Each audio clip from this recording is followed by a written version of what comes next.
Okay, we are back refreshed from break.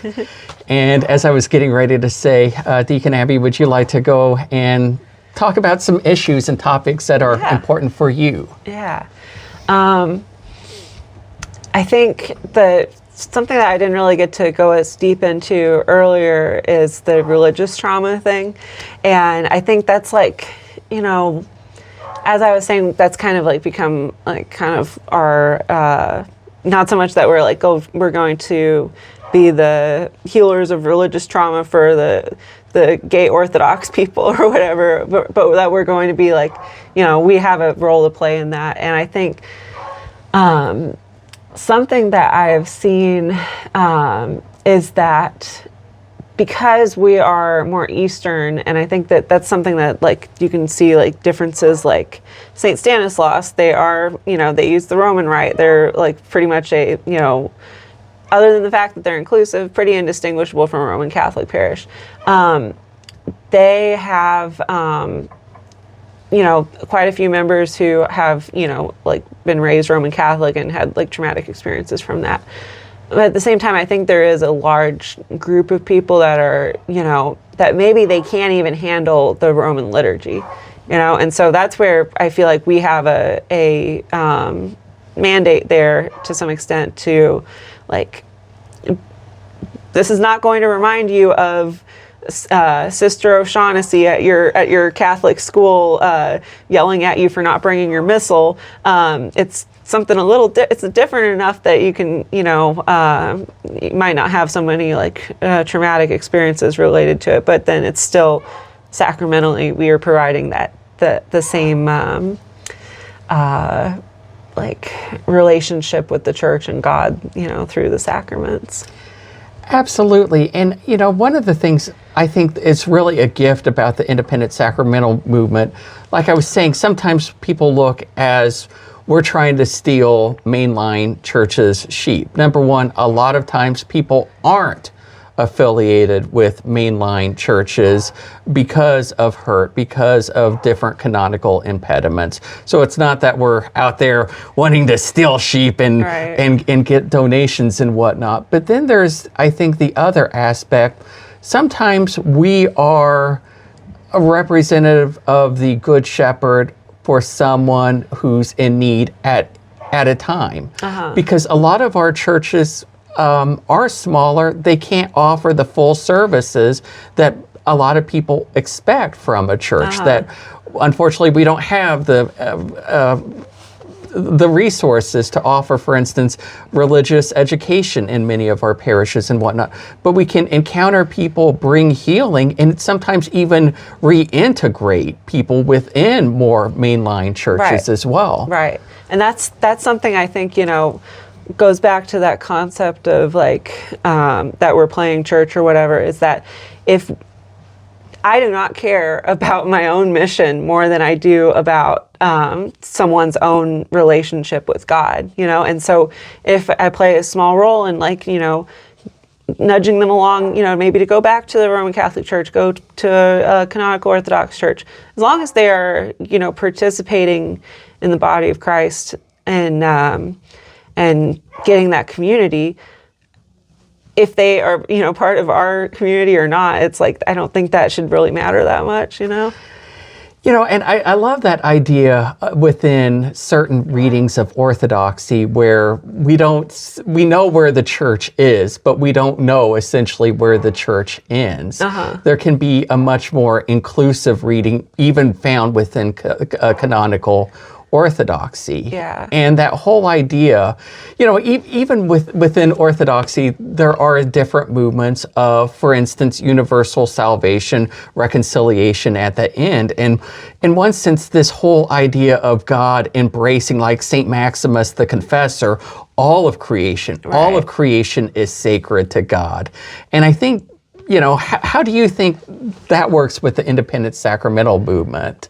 How do you mean? Well, in the sense that I kind of my own reading is we don't want to say who's holy or in right relationship or not, that we're having a much more inclusive idea that all of God's creation is holy. Yeah. Every person matters. Right. I was thinking about that in the shower earlier, actually. It was just kind of like a thought that ran through my head. And it was actually like, okay, so the canonical Orthodox churches, tend to claim, or, at least on the surface level, a lot of people get this idea. It's like, oh, that orthodoxy is the only way to salvation, right? And you see that in a lot of different churches. Each one, so many different churches claim that they have the correct path. And I think my personal perspective on it is that orthodoxy preserves the most fullness of, like, the church that was established by Christ, and that it's if you're illumined to it, that it's detrimental to abandon it or denounce it or anything like that. But at the same time, I fully believe in apocatastasis, the restoration of all things. I absolutely believe in that, and I think I really follow sort of a Father Sergei Bulgakov, and then also Bishop Callistos Ware gets into this to some extent as well. It's the panentheistic concept, where it's not to be confused with pantheism, but that we are existing within God. Everything is within God, and it's separated in the transcendent nature rather than the physical nature. And even that whole notion, unfortunately we don't see so much of it in the West with theosis, divinization. I mean, a little bit, but then even that whole idea of where heaven is. And, sometimes, particularly in the West, we think heaven is for those who do good things, and it's kind of this reward, this cookie. Yeah. You were a good boy, you were a good girl, so now inherit the kingdom. Right. How do you see, because so many saints kind of see heaven as where God is, and heaven begins here and now if we're attuned to that divine reality. Yeah. I mean, I like the Roman Catholic concept of I can't remember. It's basically to be fully able to see the face of God, right? Like that the saints are able to. Oh, the beatific vision. Yes. I like that concept a lot, because I think it's goes into more of the concept of heaven as being within that beatific vision, and being able to have that vision, and hell as separation from God. And that's hell as separation from God is not something that was an innovation to me from my childhood and the non-denominational churches and stuff. That was kind of the idea. Some people would be oh, well, it's also eternal torture, but the main concept was separation from God, right? And so, but I have, I don't really I would never say that I have any of the answers on that, or that I have a full understanding of it or anything. I think it's very possible that there could be, that there could be a hell that's actual eternal separation from God, and then you still have mostly full restoration of all things, but that some people are so encompassed by their sins that when they are purified by God, there's just nothing left. I've heard that one a lot, and I think that one kind of has some credence to me. But yeah, I generally I'm just don't think there's I don't think there is a physical hell or heaven. I think it's a metaphysical state. Yeah. Absolutely. And I never quite thought of hell kind of in those terms before, where nothing left. In fact, I was talking with a person a couple weeks ago, and on the phone, and they were just commenting on how they're going for additional cancer treatment and whatnot. And they were kind of sharing some of their story with me, and they were saying it's very easy for them to latch on anger. And the individual was talking about on how he could understand why some people, for instance, annihilate others or family, or want to lash out to others, because when they feel like you're absolutely losing everything, there's nothing left. And I think perhaps in ministry, we encounter some of those people who have so much anger or so much grief that there really is nothing else. Yeah.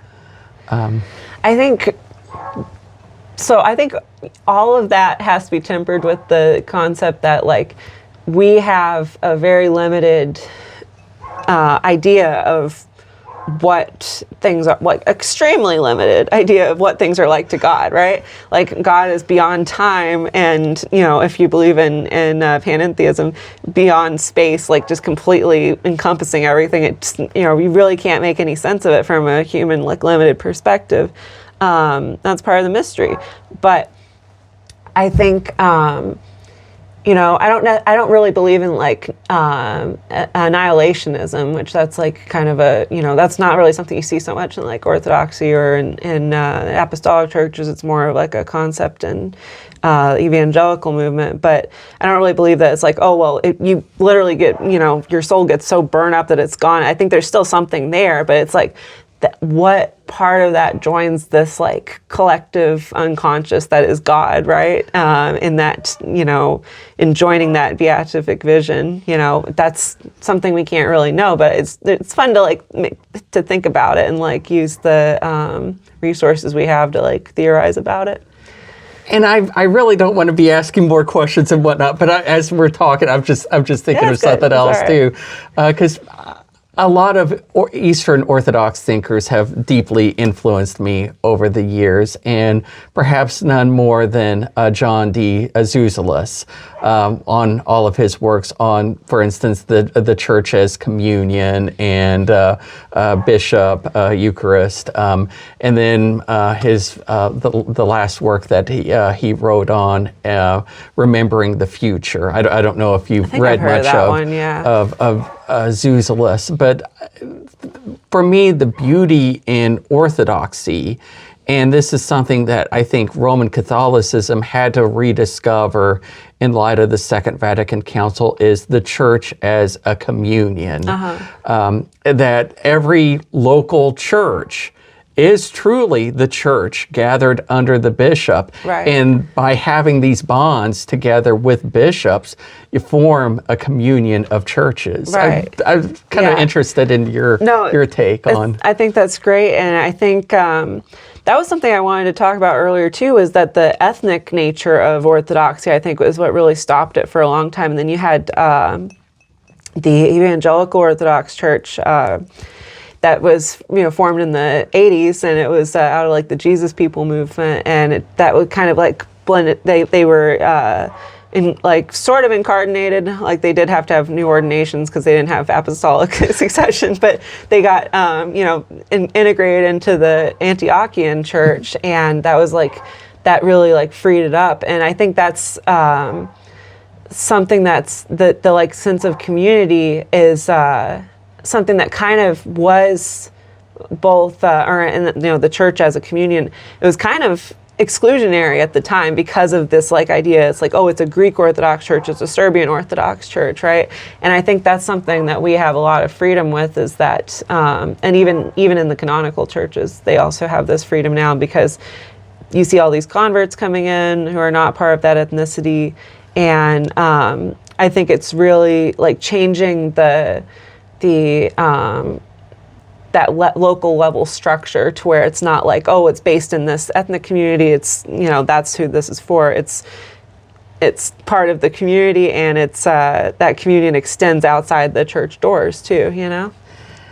Absolutely. And I've read a number of Orthodox writers. In fact, I've got a number of videos on different Orthodox writers and theologies and whatnot. And there's a Orthodox priest, I cannot remember his name, who I've actually done several videos on, and he was very influenced with the Pentecostal movement as well, and spoke a great deal about we need both, because within Orthodoxy, we have the holy tradition, we have the reverence for the sacred scriptures, we have the sacraments, but at the same time, we need to be people with that divine commission, that mandate to go and preach the gospel. And he criticizes that we spend maybe so much time on the liturgy that preaching almost kind of becomes optional, or we celebrate the sacraments and emphasize the sacraments so much that they can become almost a form of magic, divorced from authentic Christian living. Yeah. How do you kind of think that, for instance, like the Orthodox Catholic Church of America tries to bridge that gap? Yeah, well, something I've experienced is like we all love a good 10, 15-minute sermon that gets you right out of there, right? You go straight from the liturgy of the word to the actual like sacrifice and everything, and then you're out the door. A lot of people like that. But for me, it's like I grew up with like really long sermons, so it's like I think it's fine to have longer sermons that are like, that goes into like the concept of how good are you at sermon writing? Are you able to actually like get the point across, And I feel like everybody, as they leave a church, they should, have this like almost like haunting concept in their head where they're like, okay, this is what the gospel says I need to do. And have this like stick with them, right? And I think the liturgy can sometimes get in the way. Like I've seen some liturgies that were just hours long, and especially like I had a friend growing up. She was in the Maronite church, and all of the services were in Arabic, and she didn't understand Arabic. Like her family didn't teach it to her, and so she just like didn't really enjoy it, And so in that way, the liturgy did get in front of the like point, right? And so I think that there absolutely is some places where there absolutely are some places where it's like you have to learn from that like zeal and focus on the word that other traditions have. Yeah. Absolutely. I've been talking too much, okay. So I want you to have free reign. I didn't know we were really going to do this part, but yeah, I think just like anybody who has a sense of a calling, no matter how small it is, they need to have a space where it's like, okay, yeah, so maybe your tradition, like, if you're Roman Catholic or if you're Canonical Orthodox, maybe those traditions don't accept women as, into the ordained ministries.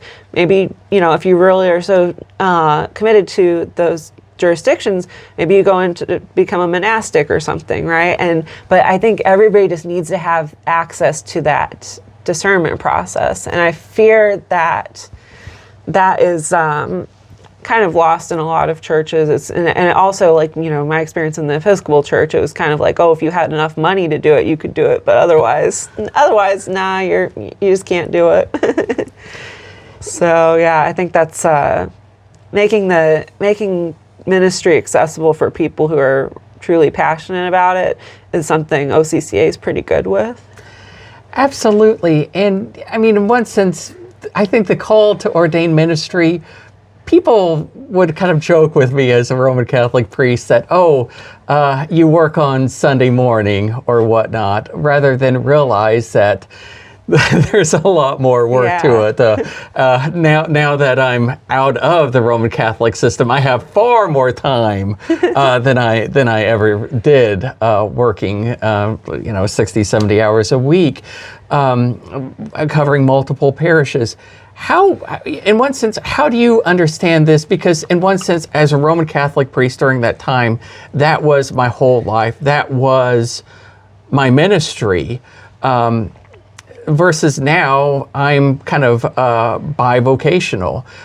You've always kind of had that experience of being bivocational. What do you think some of the challenges to that and blessings too to that are? Well, so OCCA, everybody is bivocational. Like, it's actually in our canons that you have to have, like you can make most of your income from it if your parish happens to be like on that level and everybody approves it and everything. But that is very rare. And so I was fully cognizant of that going in, and it is challenging. Like but at the same time, I feel like it exposes me to, like, my main source of income is I do food deliveries and meet so many people that way. And it's like, that is a mission field, you know, to the extent that you're able to do that. And just any place where you work you can be a light of God, you know? And I think that's something that is lost with clericalism, and, you know, I've seen it in the Episcopal Church, and I'm sure it's worse in the Roman Catholic Church, where it's like you're kind of just like, even though you're out in the world, you're out in the parish, maybe doing, you know, whatever work the parish does outside of the parish, like walls, you're still kind of in this like semi-monastic lifestyle, right? Where you're not, you don't have those same like organic connections with people, you know? So, yeah, I think by and large, it's a plus, not a minus. And the thing is just like making sure you figure out that work-life balance. Absolutely. Yeah. And, you know, I'm thinking of the rule of St. Benedict. And, I mean, everything comes down to work and prayer.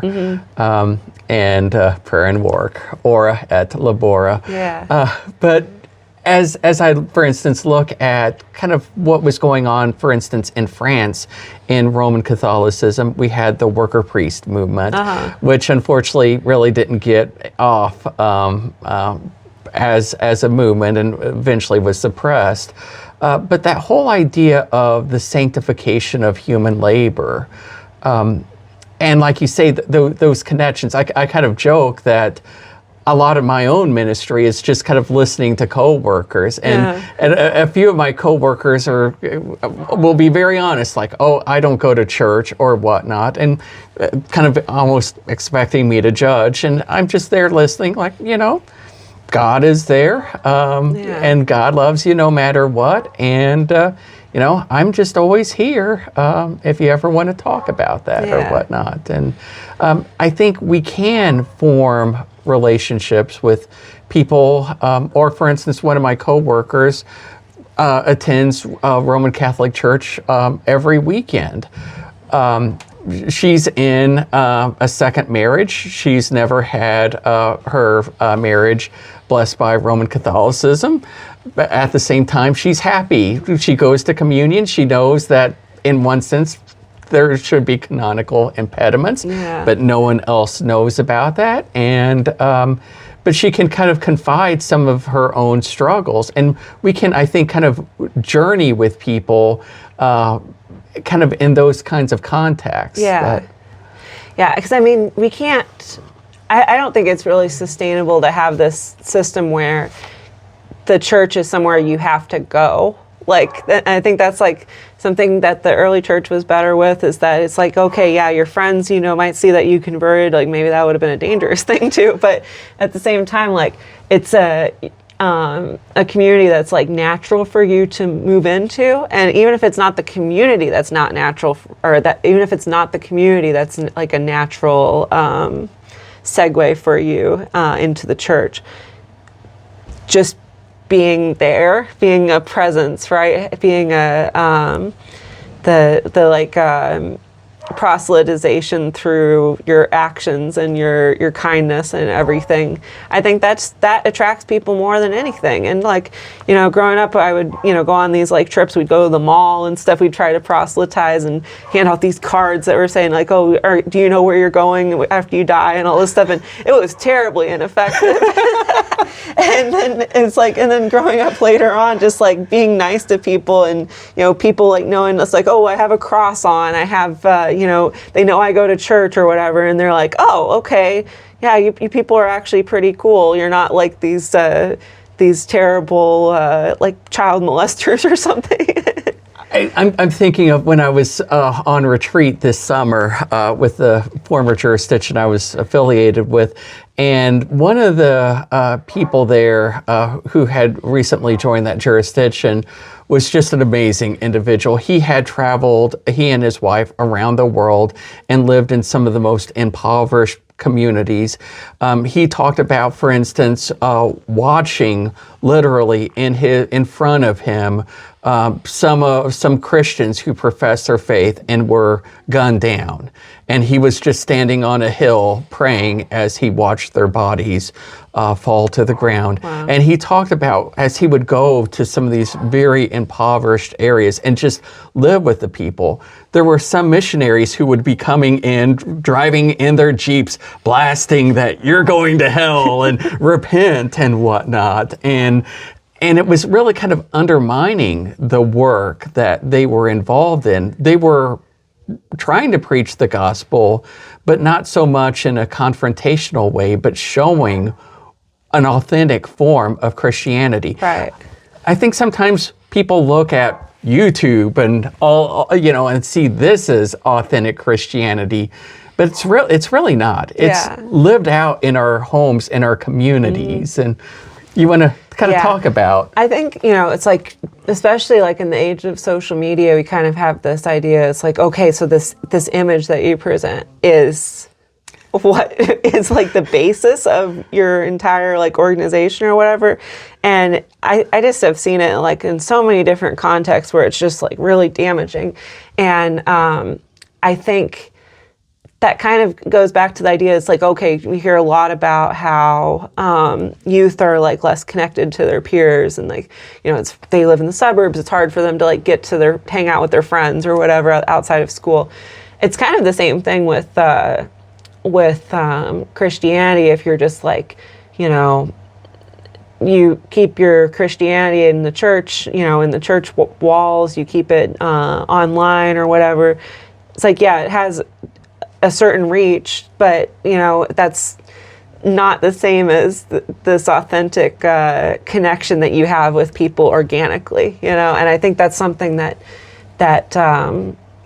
we have the opportunity to develop, is like this way that we're just like kind of an organic neighborhood, for some of us at least that have parishes or missions, just become like the organic neighborhood place where if someone wants to go to church, they're like, oh yeah, check out this place, or so that's the ideal. Absolutely. And one of the other things too, which we haven't really kind of talked about with the Independent Sacramental Movement, there are some jurisdictions, for instance, that really want to replicate kind of the parish model of what it means to be church. Then there are other jurisdictions, for instance, the jurisdiction I belong to, our emphasis isn't so much on like traditional parishes, but looking more at chaplaincy models or whatnot. And I think sometimes people forget that there can be many experiences of church. And I know a number of people in different jurisdictions, for instance, in the Independent Sacramental Movement, who their ministry is working hospice as a chaplain or as a hospital chaplain or whatnot, and getting to be with people not so much on a regular sustained basis week after week, but in kind of that moment of need, that moment of crisis as well. Yeah, I think that's invaluable. Like Father Jeff Goldoni, he's an Episcopal priest, and he's the chaplain I believe he's still the chaplain at WashU Hospital, and one of the WashU hospitals, the many of them. But it was interesting hearing his sermons, like talking about like his chaplaincy and stuff, and it was very different for him. I know, like he was our when I was at Trinity, he was our interim priest, and it was interesting, like hearing his experiences and like how he like compared and contrasted the differences. Yeah, but I think chaplaincy is not like limited to like, oh, you have a job with the hospital or EMS service or whatever. I think it's like it's also just like something you could be like an itinerant, like I was saying, like the concept like the itinerant deacon, like you can be just like the itinerant chaplain too. It's like you provide that service where you are kind of just called to by your own circumstances. Yeah. Absolutely. Yeah. Do you want to talk about kind of your own favorite like influences and books and? Yeah. so yeah, the Orthodox way is like, I mean, it's pretty simple, but it actually does get into a lot of like complex topics, and I think Bishop Callistos was very good at just like explaining these concepts, and especially like to a Western audience. And that's like my absolute favorite book in Orthodoxy. And then and he wrote what, like 3 others, because one was he wrote quite a bit, yeah. One, because I think, did I do a video on one on his response to Roman Catholicism? Yeah, I've heard of that one. I haven't read it though, yeah. Okay, yeah. I've got it on the shelf over there, I know. And then I think, I don't have it, I think he did one on a response to Protestantism. Okay. And then I think he did another book on Orthodoxy as well. Yeah. So, but absolutely love his writing. So it's great. I can encourage. Yeah, and another one that I read is I can't remember the name of it. It has a really long name, but it's by the ecumenical patriarch Bartholomew, and it's about like ecology in the church, and that's very good. I think putting like, I would almost say it's like, should be pretty high on your priorities for like if you're interested in Orthodoxy, because it does have like, it's such a critical thing. There has to be this ethic, right, of how you deal with the environment, how you deal with what's around you, right? And especially if you get into the panentheism thing, it's like you're literally caring for something that's within God. You have to do that, and that's like our responsibility. Oh, and that was something actually I forgot to talk about earlier, is like with the Eastern influences, is like, because I'm a vegetarian, like, and that's something that's so common in like the Eastern Church, is like so many fasts, right? It's like you're constantly fasting, it seems, and in the Eastern churches, there's more of a tendency to like avoid animal products instead of just like, oh, you don't eat meat on Friday, eat fish. My wife we were having this conversation before we got to the restaurant, and as she was looking at the menu, she was saying, oh, there's shrimp.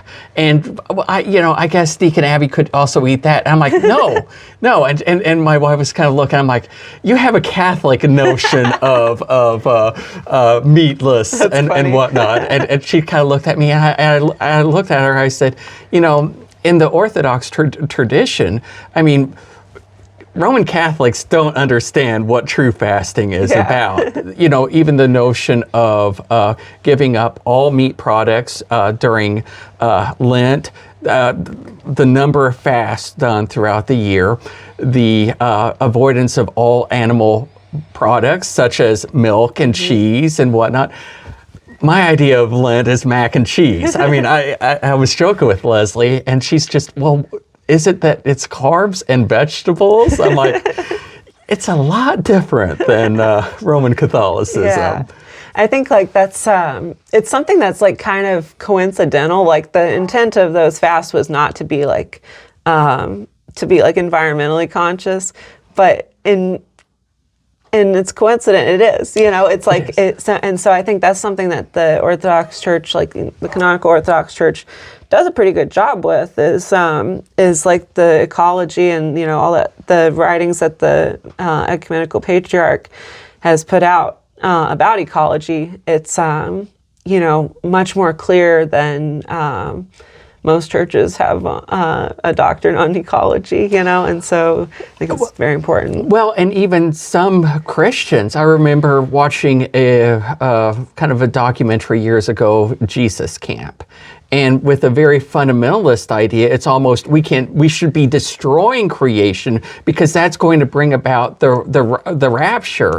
That this is a veil of tears. This world as we know it is passing away, rather than that whole notion of sanctification of the world. And that's a very anti-sacramental understanding really of the world. And I think like, in Genesis, when God gives dominion over the animals to and the earth to Adam, it's like at that point they were not eating meat. Like they were not killing, they weren't destroying anything. They were, just in a pretty good harmony. And that is, I think, the ideal for every Christian, is to be as close to this pre-fall state as possible, because that is part of our theosis, our growing closeness to God, right?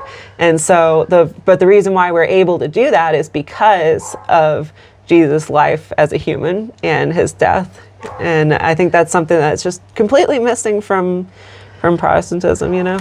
Well, fasting and unfortunately even certain aspects of Roman Catholicism as well. And by the way, I keep falling out of the scene. Unfortunately, I did eat meat, but I was thinking of Saint Benedict the whole time. I don't know if you remember that story, Saint Benedict, who was then given fowl, who he never ate, and then blessed. I was waiting for you to bless my food and the cow take off. So I know you've got those powers with your esteemed holiness.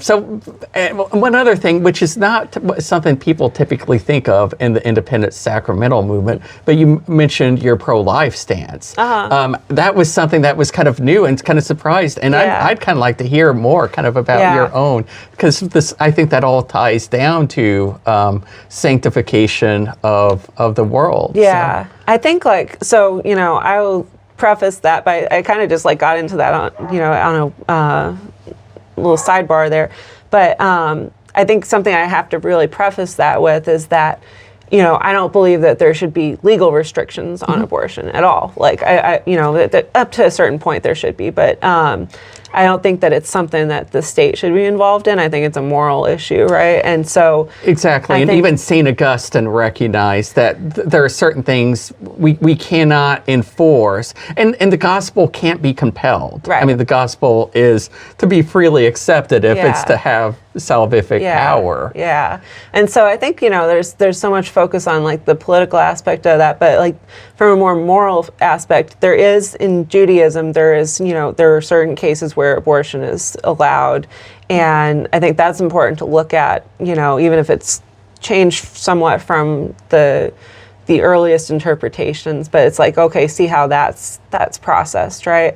But I think I think there's it's more of the attitude. It's I think that just like with my vegetarianism, I think all life is sacred, right? And so I don't think that you can have a consistent Christian ethic and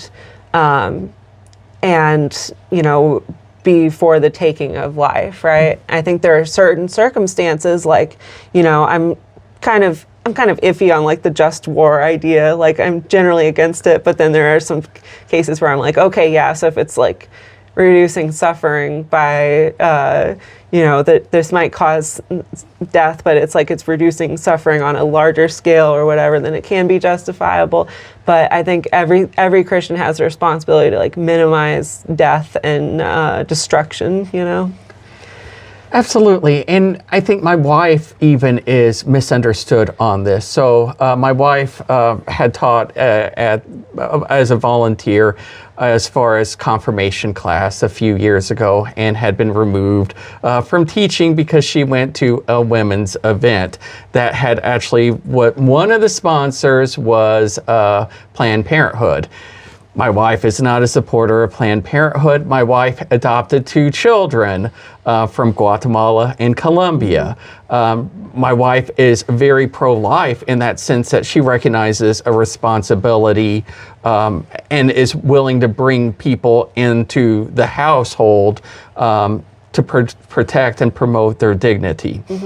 But then, unfortunately, there are some Christians who turn this into a political issue that just almost turn abortion into something illegal, but never mind the real legitimate needs of women in sometimes very difficult circumstances. Right.